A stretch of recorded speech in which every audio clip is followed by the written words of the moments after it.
안녕하세요. 저는 올해로 이혼한 지 3년이 되는 이혼녀입니다.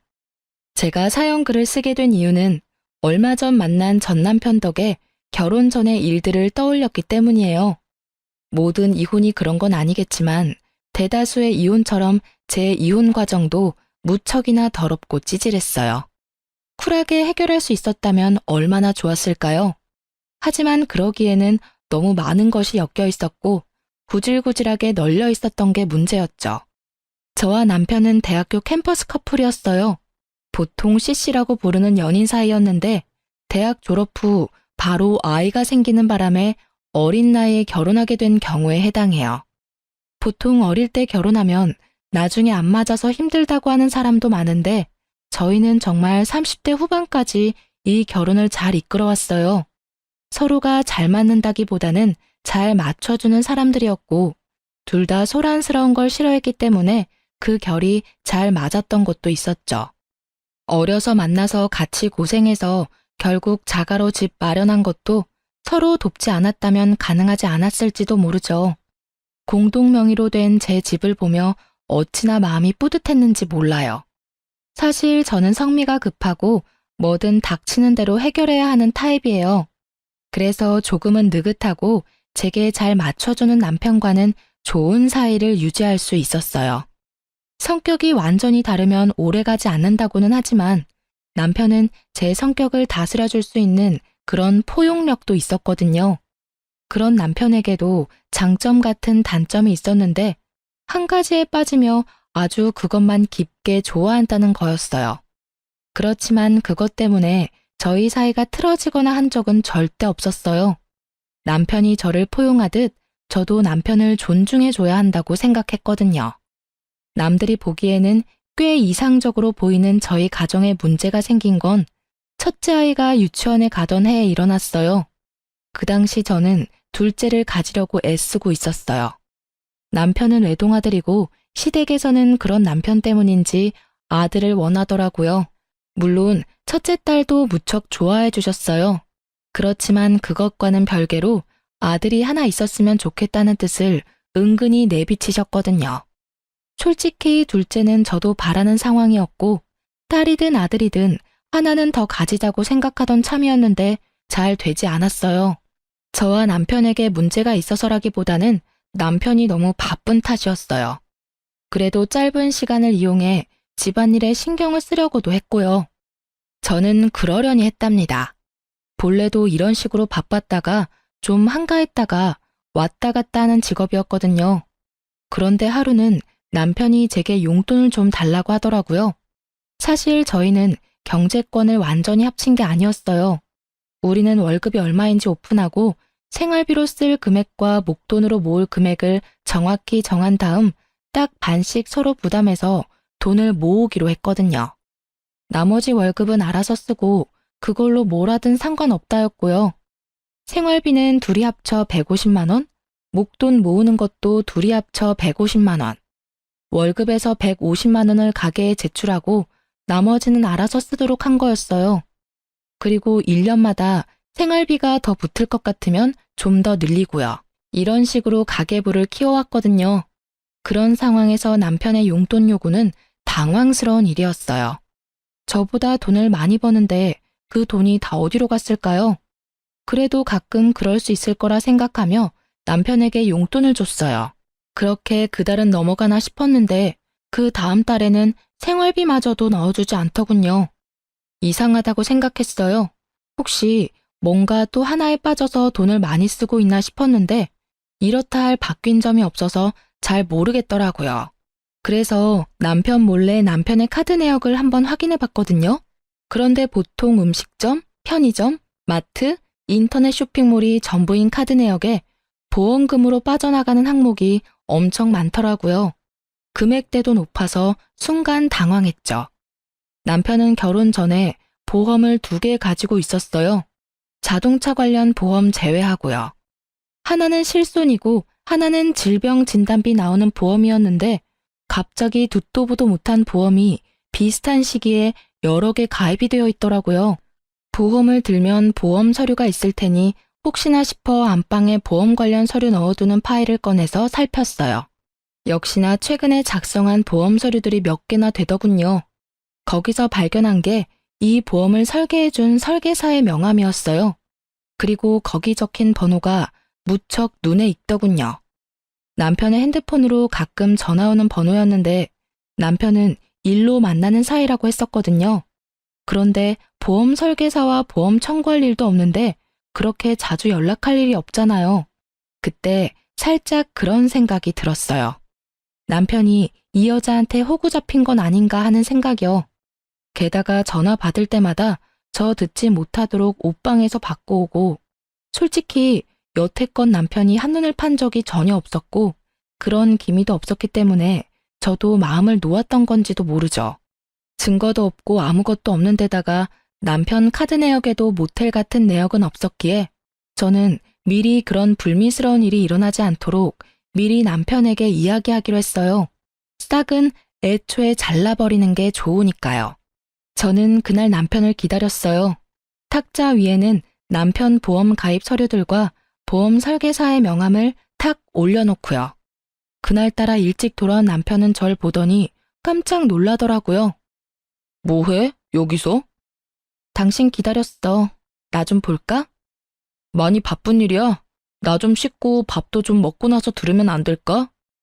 안 돼. 이거 듣고 씻고 밥 먹어. 저는 남편을 맞은편에 앉도록 했어요. 저는 서 있었죠. 남편을 아래로 내려다보면서 고압적인 자세가 남편을 위축하게 만들었는지 아니면 이 공기가 평소와 다르다고 느꼈는지 저를 힐끔힐끔 쳐다보더니 탁자 위에 놓인 서류 더미로 눈을 옮기고는 화들짝 놀라 다시 날 쳐다보더라고요. 거기서 약간의 확신을 더 얻었죠. 내가 결혼하기 전에 절대 용서 못하는 거 이야기해줬는데 혹시 기억나? 아니, 기억 안 나는데. 나는 바람 피는 남자는 절대로 용서를 못해. 단 한 번이라도 들키면 나는 모든 관계 정리하고 남보다 더 못한 사이로 지낼 거라고 그때 이야기했어. 남편이 제 말에 대한 답을 못 찾더라고요. 그러더니 겨우 한마디 했어요. 근데 그게 지금 여기서 왜 나와? 나 바람 피운 거 없는데? 그래, 당신이 바람 피웠으면 나는 여기 있지 않았을 거야. 당신이 아직 바람을 피운 것 같지는 않으니까 여기 있는 거지. 이 보험 왜 들었는지 말해볼래? 오, 다 필요해서 가입한 거야. 일하던 사람들이 이런 거 저런 거 알려준 게 많아서. 정리하고 추가하다 보니까 좀 많아졌고. 나는 당신이 보험을 몇 개를 들던 얼마를 들던 솔직히 상관없어. 그런 부분 터치하지 말자고 경제권을 완전히 합친 게 아니니까. 그런데 생활비까지 못 낼 정도면 좀 심각하지 않아? 그리고 나는 이 정도로 보험을 많이 드는 사람은 못 봤어. 한 달에 거의 100만 원 가까이 나가는 것 같은데 당연히 몇 개는 해지해야 하는 거 아닐까? 가입한 지 얼마 안 돼서 가입 기간을 좀 유지해줘야 하는데. 보험 설계사랑 엄청 자주 연락하더라. 연락처 저장 안 하면 내가 모를 줄 알았어? 전화번호 뒷자리 이미 외워뒀는데 명함에 있는 전화랑 똑같더라고. 가입이 다 끝났는데 왜 연락을 유지해? 둘이 무슨 사이야? 혹시 썸 타니? 그런 거 아니야. 그냥 궁금한 게 있어서 연락하는 거지. 자기가 생각하는 그런 거 절대로 아니야. 아니라서 다행이네. 내가 여기서 확실하게 경고하겠는데 혹시라도 당신 바람 피우려면 나랑 이혼할 각오하고 펴. 다른 여자 만날 거면 재산 반 떼어주고 애 뺏기고 온 집안에 망신당할 각오로 하라는 말이야. 알아들었어? 알아들었어. 근데 진짜로 나 그런 거 아니라니까. 왜 어림짐작으로 사람을 이렇게 몰아붙여. 아니라면 됐잖아. 그리고 그 여자랑 별 사이 아니면 당장 필요 없는 보험 해지해. 그거 끌어안고 가면서 집에 돈 축나는 꼴 나는 못 봐. 만약에 그거 해지 안 하면 당신이 바람핀다고 생각하고 그 여자 찾아갈 거야. 제가 그 여자를 찾아가겠다고 말하니 남편이 저를 쳐다보며 알겠다고 나지막이 대답하더라고요. 확인했어. 다음 달 카드 통장 내역 내가 확인할 거고 카드사에 직접 전화해서 물어볼 거야. 만약에 저 보험들 다 갖고 있으면 어떻게 되는지 알고는 있지? 아, 그러지 말고 차라리 내가 보는 앞에서 그 여자한테 전화하던지 보험사 직접 전화해서 해지해. 그럼 깔끔하겠네. 오, 지금 저녁이라서 업무가 안 되는 거 아니야? 내가 내일 알아서 정리할게. 아니야, 내가 있어야 정확하잖아. 그러면 내일 내가 점심시간에 당신 회사 앞으로 갈게. 밥 먹으러 나와. 밥 먹는 김에 처리하면 되지. 그럼 되겠지? 남편은 제 말에 반박도 하지 못하고 고개만 끄덕였어요. 그리고 그 다음날 점심시간에 저는 남편 회사로 찾아갔어요. 저와 남편 회사가 그리 멀지 않아서 가능한 일이었고 저는 오후 반차를 쓰고 나온 거라 시간이 넉넉했거든요. 그렇게 식사 자리에서 저는 남편에게 전화를 하라고 시켰어요. 누가 봐도 하기 싫은 거 억지로 하는 얼굴로 남편이 보험회사에 전화해서 가입한 거 다 해지한다고 하더군요. 그리고 몇 개 해지를 하고 나서야 저는 방긋 웃어줬어요. 체할까봐 말 안 했는데 이제 밥 먹으라며 남편에게 식사를 권했어요.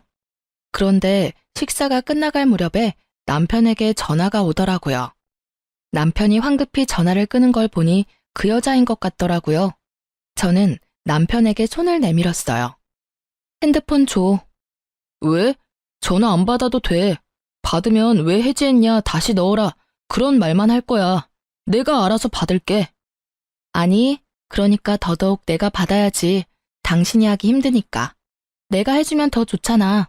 그리고 관계도 확실히 해야 하고. 그래도 남편이 핸드폰을 주려 하지 않자 저는 제 핸드폰을 꺼내서 그 여자의 번호를 찍었어요. 당신 폰으로 안 되면 내가 내 폰으로 전화할게. 결국 남편은 죽상인 얼굴을 한 채로 전화를 걸더군요. 저는 남편의 손에서 폰을 뺏었어요. 전화를 하자마자 곧 여자 목소리가 들렸어요. 오빠, 갑자기 보험을 해지하는 게 어딨어. 오빠 해지해서 지금 내가 얼마나 곤란한지 알아? 오빠라는 단어가 참 열받게 들리긴 처음이었어요. 누군데 남의 남편에게 오빠라는 단어를 쓰는지. 오빠 아니고요. 그 오빠 안 사람이에요. 남편 보험금이 너무 많이 나와서 제가 해지시켰어요. 그러니까 앞으로 보험 가입 권유하지 마세요.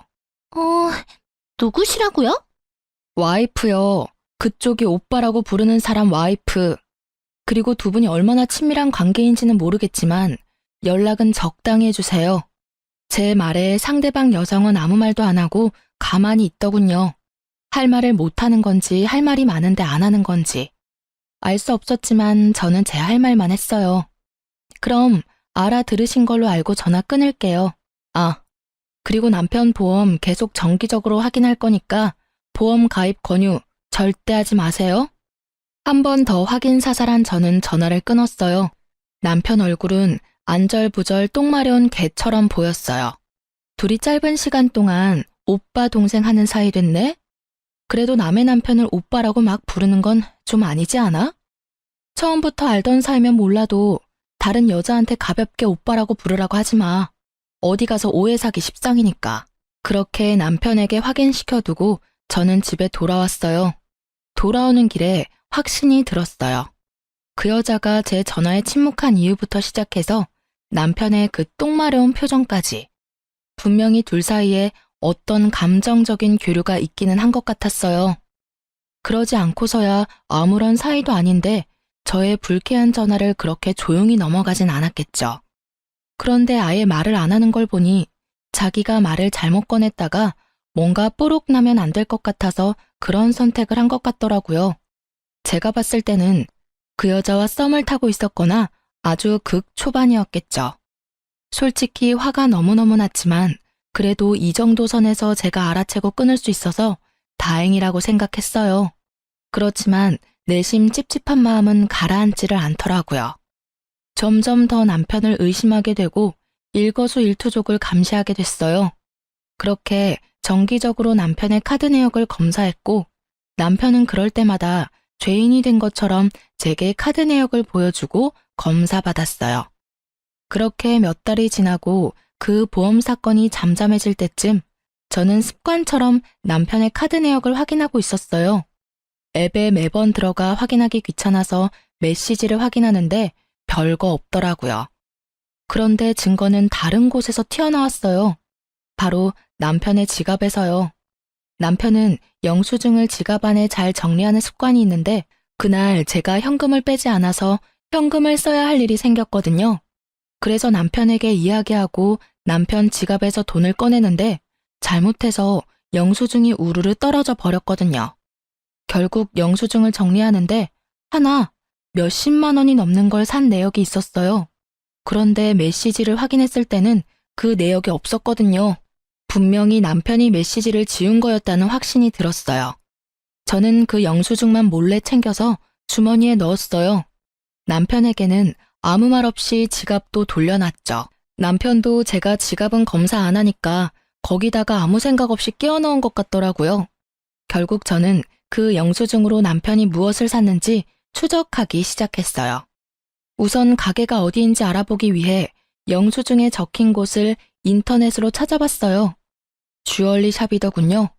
그리고 전화를 해서 남편이 산 물건이 뭐였는지 확인을 부탁했죠. 제가 산 물건과 겹치면 안 된다고요. 그랬더니 알려주더라고요. 고가의 팔찌였어요. 저는 최대한 이성을 유지하기로 했어요. 조만간 저의 결혼 기념일이 있으니 그때 저에게 줄 선물일지도 모르잖아요. 그렇게 일주일을 참아 결혼 기념일이 되었는데 남편이 제게 선물을 주더라고요. 몇만 원짜리 티셔츠였어요. 그것도 남편과 커플티. 딱 봐도 남편 취향인 옷이었죠. 자기가 갖고 싶었던 옷을 사는 김에 제 것까지 산 것 같다는 느낌이 팍 들었죠. 저는 남편이 바람을 핀다는 걸 확신하고 남편과 상간녀의 증거 사진을 확보하기로 했어요. 생각보다 어렵지는 않았어요. 주말에 일을 간다고 해놓고 나와서는 남편 뒤를 따라다니며 사진을 찍었거든요. 그리고 남편과 모텔에 들어가는 여자의 사진을 건졌어요. 여자는 투피스 정장에 화장도 헤어도 완벽하게 해서 누가 봐도 전문직 여성처럼 보이더군요. 그 여자가 누구인지는 몰랐지만 저는 분노로 몸이 바들바들 떨리는 걸 느꼈죠. 그때 그렇게 주의 주고 바람 피우면 끝이라고 이야기까지 했는데 아예 제 말은 무시하고 또 여자랑 바람을 피고 있었으니 남편에게 모든 걸 터뜨리기 위해 좀 더 증거를 모으려던 그때 친정엄마에게 전화가 왔더라고요. 너 혹시 요새 보험하니? 응? 그게 무슨 소리야? 보험이라니. 아니, 김서방이 나더러 보험 하나 들라고 해서 들었는데 금액도 너무 비싸고 나한테 필요 없더라고. 내 보험 관리해주는 설계사한테 이야기했더니 굳이 안 들어도 된다는데 김서방이 그렇게 들라고 해서 일단 가입을 하긴 했는데 아님 김서방이 보험 쪽으로 직업 바꿨어? 저는 친정엄마의 말에 열이 팍 오르는 걸 느꼈어요. 최대한 가라앉혔던 분노가 터져서 진짜 미칠 것 같더라고요. 또 보험. 더 이상 가깝게 지내지 말라고 경고했건만 여전히 만나는 것도 모자라 남편을 통해 저희 부모님까지 건드린 여자. 제 눈이 돌아버리는 것도 당연했던 건지도 모르죠. 우리 남편이 엄마한테 보험을 들라고 했다고? 보험금 엄마가 내는 거야? 아니, 3개월까지는 자기가 내주겠다는데 이거 진짜 가입해도 되는 거 맞아? 너 목소리 들어보니까 가입하면 안 됐던 거 아니니? 저는 남편의 서랍에서 보았던 수두룩한 보험 가입 서류를 떠올리며 엄마에게 물었어요. 혹시 아빠도 들었어? 그래, 너희 아빠한테도 하나 들어달라고 사정을 해서 그러고선 너한테는 당분간 이야기하지 말라지 않니? 선물이라면서 자기가 내주겠다는데 거절하기도 그렇고. 솔직히 남의 보험 들어주면서 자기 이득 볼 게 뭐 있어? 그런 생각하니까 우리 생각해서 들어줬나 싶기도 한데 그거 아니지? 아, 일단 정리 다 되면 말해줄게요. 지금은 그냥 있어봐요. 저는 친정엄마의 말을 듣고서야 남편이 그 상간녀를 위해서 보험 들 사람을 모집하고 있다는 걸 알게 됐어요. 그 여자는 돈 벌고 남편은 그 여자랑 만나서 즐기고 자기 보험은 해지당하니까 주변 사람들을 끌어들이는 꼴이 아주 꼴불견이다 못해 정신 나간 놈처럼 보였어요. 저는 증거고 뭐고 지금 당장 열받아서 상간녀에게 전화했어요.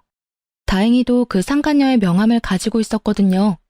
당장 나오라는 제 말에 지금 당장은 안 된다며 바쁘다는 이유로 도망치려고 하더라고요. 제가 직접 회사로 찾아가겠다니 결국 나오겠다더군요. 그렇게 상간녀와 마주쳤어요. 무슨 일로 보자고 하셨는지는 모르겠지만 저는 이제 그쪽 남편하고 관련 없어요. 관련이 없어요? 저는 당신이 우리 남편 만나고 있다고 확신하는데. 아니라니까요. 왜 제가 고객을 만나요? 제가 보는 고객이 얼마나 많은데. 그분은 그 중에 한 분이세요. 제발 저한테 그런 억측으로 몰아붙이지 마세요. 그래요? 그럼 얼마 전에 60대 노부부 보험 들어준 거 있죠? 우리 남편 통해서. 그거 해지 좀 해주실 수 있나요? 저희 부모님은 그거 필요 없거든요. 보험 해지는 제가 임의대로 못하죠. 그건 당사자가 하는 거예요. 그리고 그건 따님이라도 강제하실 수 없어요. 필요하니까 들었겠죠. 여하튼 저는 이렇게 개인적으로 만나서 당신하고 할 이야기 같은 거 없는 사람이에요. 앞으로는 이렇게 부르지 마세요. 상간녀는 제가 아무런 증거를 가지고 있지 않다고 생각했나 봐요. 그런데 어쩌나요? 저는 상간녀의 손목에 걸린 남편의 선물이 눈에 들어왔거든요.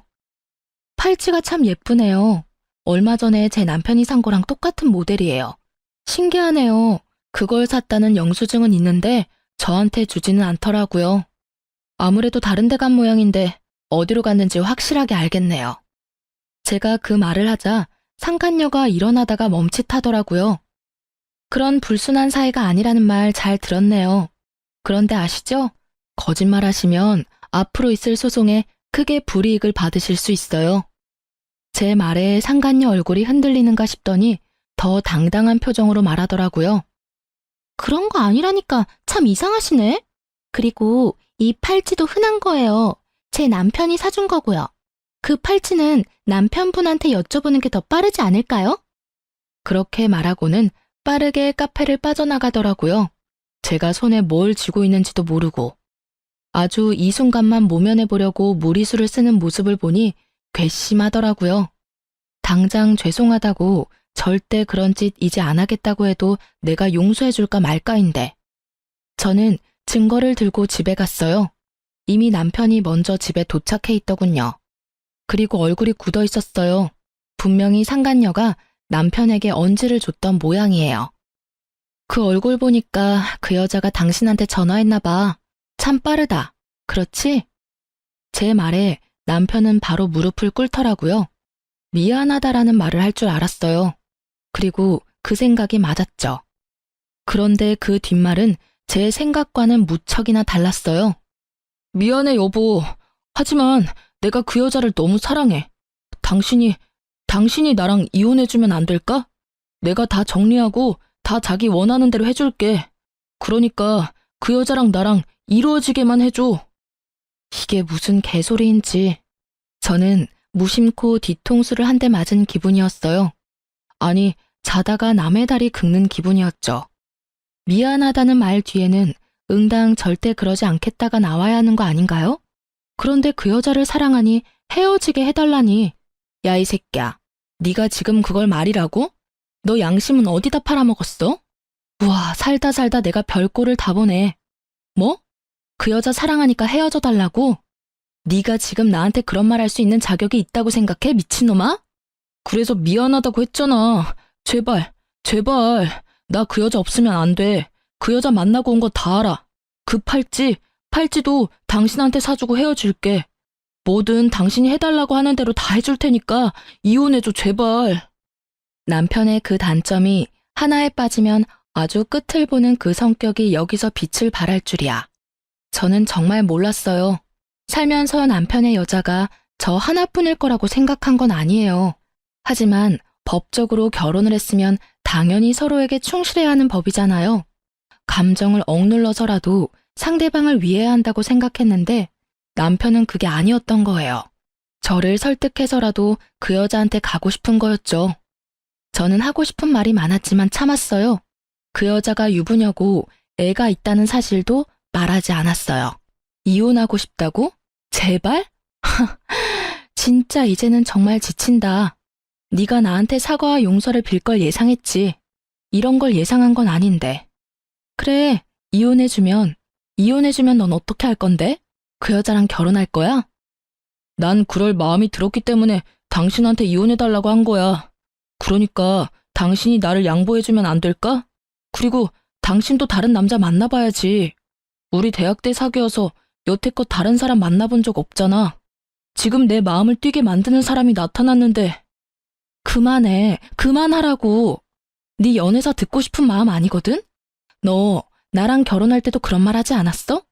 애까지 딸린 유부남이야. 당신 제발 정신 좀 차리라고. 이혼을 해주면 잘 될 것 같아? 그건 네 착각이야. 그 여자가 너랑 똑같은 마음이라는 건 네 착각이라고. 제가 그렇게 말해줘도 남편은 들은 척도 하지 않더라고요. 오히려 자기 말이 맞는다며 철석같이 믿는 모습을 보니 이제는 돌리기엔 너무 늦었다는 생각이 들더라고요. 이런 미친놈을 데리고 살아봐야 내 인생만 피곤해질 거라고 생각했어요. 너 진짜로 나랑 헤어지고 후회할 생각 없지? 경고하는데 나는 이혼하면 재결합이나 번복은 안 해. 그거 알고도 네가 그렇게까지 말한다면 알았어. 내가 너랑 이혼해줄게. 너를 위해서가 아니라 나를 위해서 이혼하자. 대신 내가 원하는 거 다 해주기로 한 거 잊지 마. 많이 안 바래. 재산 반으로 분할하고 애 친권 양육권은 내가 가져갈 거야. 그리고 위자료 내놔. 그때 내가 이야기했지? 그럴 각오로 바람 피웠을 테니 위자료까지 싹 다 받아갈게. 남편 얼굴에 화색이 돌더군요. 솔직한 말로 이혼 안 해주고 남편을 계속 괴롭혀주고 싶었는데 남편이 그 여자 상황을 모르는 것 같으니 그냥 이혼하기로 한 거였어요. 이혼하고 자기 마음대로 아무것도 되지 않으면 이중으로 고통받을 테니까요. 남편과 이야기를 끝내고 그 다음날 저는 상간녀의 집 앞에서 상간녀를 기다렸어요. 집은 당연히 뒤를 캐서 알아냈죠. 그렇게 상간녀 집 앞에 있는데 그 여자가 한 남자랑 팔짱을 끼고 돌아오고 있더라고요. 제가 먼저 말을 걸었어요. 안녕하세요. 우리 이야기 좀 할까요? 제 등장에 상간녀 얼굴이 사색이 되더니 할 말 없다며 집으로 들어가려고 하더라고요. 남편분인 것 같은데 인사라도 드릴게요. 지금 이야기 안 하면 다른 쪽으로 인사드릴 건데 그거라도 괜찮으면 그렇게 하시고요. 제 말에 압박을 느낀 상간녀가 남편을 집으로 돌려보내고는 저와 카페로 갔어요. 이번엔 무슨 일로 오셨어요? 저 진짜로 그 사람이랑 아무 사이 아니라니까요. 이렇게 괴롭히면 경찰 부를 거예요? 경찰 부를 필요 없고 남편이랑 헤어지기로 했으니까 빨리 저희 남편 데려가서 결혼하세요. 저한테 당신을 너무 사랑하니까 제발 저랑 헤어져 달라고 하더라고요. 저도 받을 거 다 받고 헤어지기로 하는 거니까 신경 쓰지 않아도 되고요. 지금 무슨 말씀하시는 거예요? 전 그 사람이랑 아무 관계 아니에요. 그리고 방금 보셨다시피 아까 그 남자가 제 남편이고요. 어떻게 제가 그 사람이랑 결혼을 해요? 발뺌하지 마세요. 어차피 저 증거 다 갖고 있거든요. 솔직히 말해서 저번에 대화할 때도 증거 다 있었어요. 일부러 꺼내지 않았어요. 너무 숨어버리면 못 찾잖아요. 아니, 두 사람이 싸우는 거면 둘이서 이야기하고 끝내야지. 왜 아무 상관없는 저한테 이러는 건데요? 상관이 왜 없어요? 나 그쪽한테 상간녀 소송할 건데 상관 있지 않아요? 미쳤어요? 저희 그런 사이 아니라고요. 이 여자 미쳤나 봐. 저는 상간녀 앞에 모텔 들어가는 사진, 남편과 뽀뽀하는 사진을 올렸어요. 상간녀 얼굴 순식간에 변하더라고요. 남편이랑 재혼할 거죠? 남편은 그렇게 말하더라고요. 대단하시네요. 남편 아이 있으면서 불륜의 재혼까지. 언제 남편한테 이야기하실 거예요? 먼저 이야기하세요. 그 뒤에 상간녀 소송해드릴게요. 일부러 그렇게 말했어요. 그 여자가 진짜 남편과 만나고 싶은 마음이 있는지 확인하려고요. 이보세요. 저는 제 가정 깨트릴 생각 요만큼도 없어요. 그 사람이 그렇게 생각하는 건 본인 생각이지 제 생각이 아니라고요. 아니 도대체 누가 엔조이랑 결혼을 해요? 끼지도 않아. 그냥 쿨하게 만나자고 하더니 결국은 이딴 식으로 질척하게 굴고. 우리 남편 알면 진짜 당신들 다 고소 고발해버릴 거야. 흥분하는 상간녀의 말들은 모두 녹음되고 있었고 저는 그런 상간녀에게 한마디 했어요. 그럼 당신은 진심이 아니고 남편과 헤어질 생각도 없다는 거죠? 네, 저는 남편과 헤어질 생각 조금도 없어요. 상간녀는 그렇게 말하며 가버렸고 저는 집에 돌아와 남편에게 녹음 내용을 들려줬어요. 남편은 그 대화를 듣더니 부들부들 떨더라고요. 처음에는 아니라고 그냥 불륜인 거 들킬까봐 거짓말한 거라고 하더니 상간녀로부터 문자 한 통 받더니 완전 흥분하더라고요. 앞으로 연락하지 마 라는 문자였죠. 남편 열받아서 상간녀에게 전화했지만 결국 전화는 이어지지 않았고 남편은 분을 못 참겠는지 뛰쳐나가더라고요. 두 사람이 어떤 대화를 나눴는지는 모르겠지만 저는 제 일을 해야 했죠.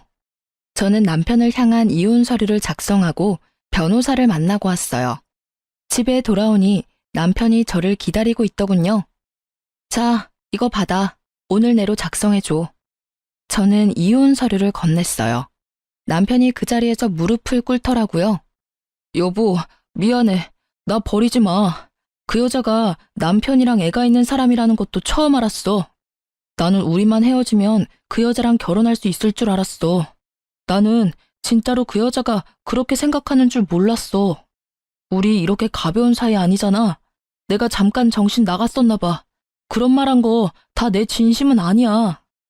미안한데 버리는 건 내가 아니라 너지. 나는 상처받고 버림받기까지 하고 너한테 이혼해달라는 요청까지 받은 여자야. 불쌍해도 내가 당신 몇 배는 불쌍하지 않아? 왜? 그 여자가 안 받아준다니까 나랑 헤어지기 싫어? 근데 어쩌지? 나는 당신 보험이 되기는 싫은데. 남자가 한 입으로 두 말하는 거 아니라고 했어. 그냥 헤어지자. 네가 꺼낸 말이니까 마지막까지 네가 책임져. 완고한 제 말에 남편이 흔들리더라고요. 그치만 난 사기를 당한 거라고. 그 여자가 날 꼬시면서 자기는 결혼도 안 한 싱글이라고 했어. 나도 그걸 믿었고. 그래서 그 여자 일을 도와줬던 것뿐이야. 나는 정말로 그 여자한테 당한 거야. 그래. 그런데 넌 나한테 뭘 이야기하고 싶은 거야? 네가 사기당했다는 걸 말하고 싶은 거야? 웃기지 마. 너는 유부남이야. 애 딸린 유부남. 상식적으로 생각해봐도 누가 어떻게 꼬시든 넌 넘어가면 안 되는 거지. 네가 그 순간 떠올렸어야 할 사람은 나랑 내 아이잖아. 그런데 넌 그 여자한테 홀라당 넘어갔잖아. 그 여자가 널 꼬시려고 했다 하더라도 네가 철벽 쳤으면 그럴 일 없지. 네가 그 여자한테 여지를 줬으니 이런 일이 벌어진 거 아니야? 그리고 처음에 내가 그 여자랑 멀리하라고 했을 때 그때라도 말 들었으면 이런 일은 없었겠지. 다 네 손으로 이렇게 엉망으로 망쳐놓고 왜 네가 피해자인 것처럼 굴어? 속 뒤집어지게? 제 말에 이혼은 절대로 안 된다며 눈물을 줄줄 흘리는데 전혀 불쌍한 마음이 들지 않았어요. 하지 말라고 할 때 멈췄어야죠. 제 말에 귀 기울이지 않고 결국은 보란듯이 당한 걸 왜 남 탓을 하는 건지. 유책 배우자는 당신이고 나는 당신한테 이미 모든 믿음이 사라졌어. 그런데 왜 결혼을 유지해야 해? 이번 일로 깨달았어. 당신은 한 번 빠지면 헤어나오지 못하는 사람이라는 거. 나한테서 이미 마음 떴을 텐데 내가 왜 널 만나? 그냥 이렇게 깔끔하게 헤어지자. 당신이 하고 싶다는 것처럼. 그때 말했던 것처럼 재산 분할, 양육권, 친권 다 내가 원했던 대로 해줘. 그리고 위자료도. 당신 입으로 꺼낸 말이니까 그 정도는 지켜주겠지. 그게 싫으면 소송해. 어차피 소송해도 내가 이길 거니까. 차가운 제 말투에 돌아올 수 없는 강을 건넜다는 걸 남편이 실감했는지 망연자실한 눈으로 저를 보더라고요. 그러더니 이내 벌떡 일어나더니 어디론가 가더군요. 저는 남편은 신경 쓰지 않고 남편 주변 친인척들에게 전화부터 했어요. 남편 통해서 보험 든 거 있으면 해지하시라고. 필요한 거면 갖고 있어도 되는데 불필요한 건 해지하셔도 된다고 했어요. 전화를 돌려보니 친정 어른 두 분, 시댁 어른 두 분에 본인 가족 중에 고모, 삼촌, 조카들까지 싹 다 들어줬더군요. 결국 그분들도 다 보험을 해지했어요. 그렇게 저는 집에서 짐 정리를 하고 있었어요. 이 집에 애착은 있었지만 남편 놈과 함께 지내고 싶은 마음은 눈꽃만큼도 없었거든요. 짐 정리하는 도중에 전화가 오더군요. 그 상간녀였어요. 여보세요? 당신 남편 좀 데리고 가요. 왜 여기 와서 이 난리를 피우도록 만들어요? 제가 그 남자랑은 진지한 사이 아니라고 말했잖아요. 그런데 왜 우리 집까지 찾아와요? 흥분한 채 말하는 상간녀에게 저는 코웃음을 쳐줬어요. 다 자기가 스스로 만든 업보인 걸 누구 탓을 하는 건지. 이렇게 보면 남편이나 이 여자나 똑같은 족속들이에요. 저는 모르는 일이에요. 이미 저랑 이혼 서류 작성했고요. 집에 찾아갔으면 잘 달래서 돌려보내시면 되잖아요. 남자 후리는 거 잘하면서 그 정도도 못해요? 여태까지 단물 쓴물 다 빨아먹었으면서? 누가 단물 쓴물 다 빨아먹었대요? 그리고 이혼 서류 작성했어도 당신이 와이프잖아요. 여기 와서 빨리 이 사람 좀 데리고 가요. 저희 남편한테 이야기하겠다면서 협박하잖아요. 그건 그쪽이 알아서 하셔야죠. 남편에게 들키기 싫었으면 그런 짓을 하지 말았어야지. 재미 볼 건 다 봐놓고 나중에 와서 이러는 거 너무 웃기다고 생각하지 않아요? 그것도 불륜남 와이프한테 전화해서 무슨 하소연할 게 있다고? 그래도 들켰으니 차라리 다행이네요. 저도 상간녀 소송 곧 진행할 거라서요. 집으로 보내드릴까 회사로 보내드릴까 고민 중이었거든요. 그래도 이미 들켰으니 집이 낫겠죠? 제 말에 상간녀는 씩씩거리는 소리만 낼 뿐 대답 하나 제대로 못하더군요. 아니라고 몇 번을 말해요. 지금 당장 저 남자 데리고 가라고. 결국 소리를 꽥 지른 상간녀에게 저도 소리를 질렀어요. 이게 어디다 대고 명령질이야? 네 알아서 하라고. 당신이 만든 거잖아, 이 모든 상황이. 왜 나한테 지랄이야? 나한테 괜히 열내지 말고 열심히 네가 싼 똥이나 치워, 이 상간녀나. 앞으로 이런 시답지 않은 일로 절 귀찮게 굴면 나까지 거기 가서 깽판 치는 수가 있으니 2번 다시 연락하지 마. 알겠어? 남편은 저에게 거절당하고 화가 나서 상간녀 집을 찾아간 모양이더라고요. 결국 상간녀 남편이 알게 된 건지 핸드폰 너머로 남자의 목소리가 들리는데 아주 난장판이더라고요. 욕설이 난무하고 여자는 아니라며 사정사정하고 남편은 보란듯이 증거사진 보라며 날리고 그 혼란스러운 상황이 너무도 귀에 쏙쏙 들어오더라고요. 이왕이면 직접 눈으로 보고 싶었는데 딱 제가 바랐던 그림이었거든요. 남의 가정 파탄내놓고 자기 가정 지킬 수 있을 거라 생각했다면 그거야말로 오산이죠. 그렇게 저와 남편은 무사히 이혼했답니다. 남편은 저와 이혼하면서 그렇게 울었어요. 왜 우는지 모르겠더라고요. 지가 이혼하자 해놓고 피해자인 척 다하는 그 모습이 아주 불쾌하게 느껴질 정도였죠. 그렇게 저는 받은 돈으로 아이와 살 집을 구하고 이래저래 바쁘게 살았어요. 남편 생각은 전혀 나지 않을 정도로요. 둘이 잘 살기라도 했으면 열받아서 더 생각났겠지만 아예 파투난 걸 봐버리니 그냥 보고 싶지 않은 생각만 들었죠. 그러다 얼마 전 우연찮게 전 남편을 만났어요. 별거 아닌 일이었고 아이와 관련된 일 때문이라 만났어요. 못 보던 사이에 몸집이 2배가 됐더라고요.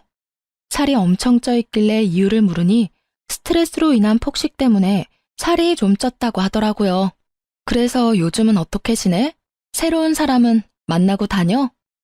새로운 사람? 이 꼴로? 나 그 여자한테 당한 이후로 여자는 안 믿어. 특히나 직업적인 걸 핑계로 다가오는 사람은 다 못 믿어.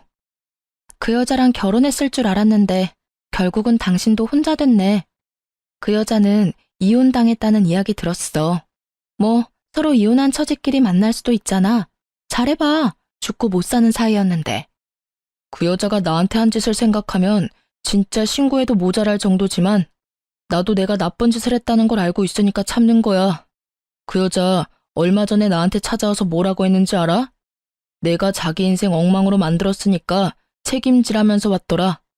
보험 해지되어서 급여 환수당한 것도 모자라서 이혼까지 당해서 완전 빈털털이 됐더라고. 남편한테 위자료 지급해야 하는 것도 있고 너한테 위자료 지급해야 하는 것까진 있는데 결국 돈은 못 버니 나한테 온 거지. 진짜 끝까지 파렴치하고 정신 나간 여자야. 어떻게 나한테 올 수가 있어? 나한테 어떤 짓을 했는데? 그래도 너 엄청 빠졌었잖아. 이혼해달라고 나한테 부탁할 정도로. 내가 미쳤던 거지. 그 여자가 뭐가 좋다고 그런 짓을 했는지. 당신하고 이혼한 게 내 인생에 가장 미친 짓이었다고 지금도 생각해. 그 여자만 아니었으면 평범하게 행복하게 살았을 텐데. 나한테 와서 책임지라고 난리쳤을 때 진짜 한 대 안 때린 내가 대단하다 싶을 정도야. 너는 절대 안 받아준다고 그 위자료들 갚고 싶으면 혼자서 갚으라고 말하고 내쫓아버렸어. 그 뒤로도 전화 오고 찾아오고 하더니 내가 스토커로 신고하겠다고 하니까 결국 안 오더라고. 전 남편 이야기 듣고 있으니 사랑하던 사이가 돌아서면 남보다 못하다는 말이 딱 떠오르더라고요. 그렇게 좋아서 둘이 붙어먹고는 나란히 나락으로 떨어진 꼴을 보고 나니 그날 저녁밥이 어찌나 맛있던지. 게다가 남편 말로는 저랑 이혼하고 나서 친척분들한테 욕을 엄청 얻어먹었다고 해요. 멀쩡한 조강지쳐 놔두고 바람 피워놓고는 결국 보험 사기꾼한테 휘둘렸다고요. 전 남편은 한바탕 푸념을 털어놓고는 아이 한 번 안아주고 나갔어요. 바람 한 번 정도는 용서해줘도 되지 않았냐고 제게 이야기하는 사람도 있었어요. 다들 그렇게 참고 산다고요. 애 때문에 돈 때문에 상간녀랑 잘 사는 꼴 보기 싫어서 그렇게 헤어지지 않고 산다고 하는데 저는 제가 싫다는 사람과 함께 사는 게 그 무엇보다 싫었어요. 엄밀히 따지면 제가 싫다고 한 거 아니었어요. 그 여자가 좋다고 한 거였지. 그런 걸 보면 저는 제가 그 사람의 첫 번째 순위가 아니라는 게 너무 자존심 상하고 열받았던 것 같아요. 만약 이 인간이 다시 나에게 돌아온들 또 어디선가 운명 같은 여자를 만나 빠지게 될 줄 모르잖아요.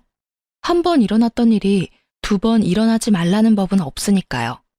살다 보면 무디게 되겠지만 받은 상처는 사라지지 않고 남게 되고 그 상처를 낸 원흉을 보면 또 생각나고 되뇌이고 그렇게 살 자신이 저에게는 없었어요. 그냥 눈앞에서 보이지 않아야 제 상처가 나을 것 같았어요. 그리고 이렇게 이혼하고 나니 상처가 헤집어지지 않더라고요. 가끔 생각나면 따끔거릴 뿐이지. 이혼 후의 과정이 쉽지는 않았어요. 이혼하고 몇 년쯤 지나니 사람 만나보라는 연락도 점점 많아지고 있어요.